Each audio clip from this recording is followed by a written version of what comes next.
Uncircumcised in heart. O yun, yung mga hindi nagkikip sa mga utos daw. Hindi sumusunod sa utos ng mga hindi tuli sa puso kasi yung pagtutuli sa puso, yun yung pagsunod sa mga utos. Kasi yung pagtutuli is utos. Ngayon, pag sinabi pagtutuli sa puso, hindi naman yung literal na yung pagtutuli sa pututoy. Diba? Kundi sa puso yung pagsunod. Kasi ang pagtutuli is utos. Ngayon, kung hindi mo kinikip yung utos, uncircumcised heart ka, diba? Bawal ka rin doon daw kung hindi ka nagkikip ng utos daw, bawal ka rin pumasok. Ano pa? Uncircumcised in flesh.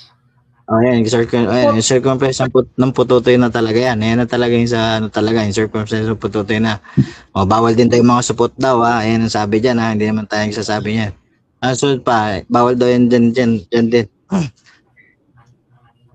Shall enter into my sanctuary of